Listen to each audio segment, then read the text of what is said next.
We all heard about Hercules and read the Odyssey in high school, but Greek mythology is more than just a handful of stories about heroes. It's full of gods, monsters, and complex relationships. We all learned about Greek mythology in history class, but we never got to dive in depth into the Greek mythology. The mythology that the Greek people built their lives on. They used these myths to tell right from wrong, make decisions, and remain humble. Learning about Greek mythology will expand your knowledge of Greek beliefs, including their gods and goddesses, monsters, and the Titans. I get my credibility from the multiple articles and books that I've read on this topic, and my personal connection with it being the first religion and culture that I experienced outside of Christianity. My main points will be the Titans and the creation myth, the gods of the underworld and Olympus, and the monsters.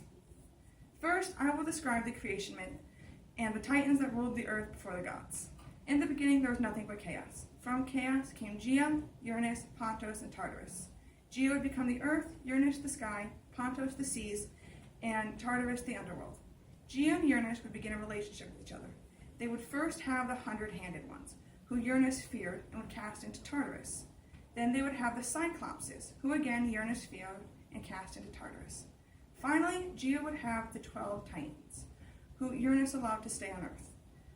But Gaia would rage at Uranus for casting out her first children. So she would go to her children, the Titans, and ask if one of them would help her cast out their father. As at Sama in the 2017 article, Titans, a complete list of Titans and Titanesses would say, only Cronus, who is called the king of the Titans and god of destructive time, stepped forward. With his mother's help, he chopped his father into tiny little pieces and threw them into the sea. He would then take over the rule of the earth. He would have children by his sister Rhea, who he would swallow out of fear of their power, until his sixth child Zeus, who Rhea hid from him until he was big enough to cast down Cronus. Which brings me to my second point. I will explain the gods of the underworld and Olympus. In the underworld, Hades reigns. He is the god of the dead and king of the underworld. His queen, Persephone, is goddess of spring. There is Hecate, the goddess of magic, Nyx, the goddess of night, and Thanatos, the god of death. There are hundreds more in the underworld, but these are my personal favorites. On Olympus, there are the 12 Olympians. There is Zeus, who is king of Olympus and god of thunderstorms in the sky. There is Poseidon, god of the sea. Ares, who is god of war. Hermes, who is god of messengers, thieves, and tricks. Apollo, twin to Artemis and god of the sun and archery.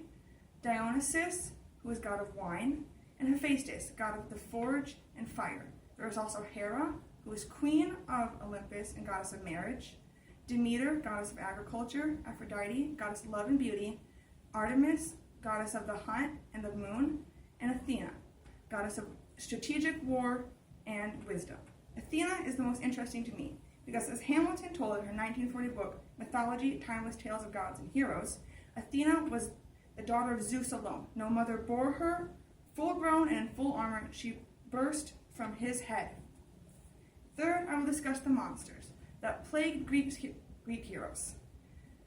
There is Medusa, who has Bullfish described in his 1881 book, Bullfish Mythology. Medusa was a beautiful maiden who boasted of her comparison to Athena's. The goddess deprived her of her charms and changed her hair into hissing serpents. There were also the Sirens, who were beautiful women with wings on their back. They would sit along shorelines and lure men to their death with their songs. Then there was Scylla and Charybdis. Scylla was once a beautiful maiden, but was changed into a monster by the sorceress Circe out of jealousy. With 6 heads, she lived in a cave and would dive down on ships, snatching up 6 crew members. There was also Charybdis, who was a massive whirlpool who would swallow any vessel that dared go near her. She was believed to be a daughter of Poseidon. First, I described the creation myth and the Titans that ruled the earth.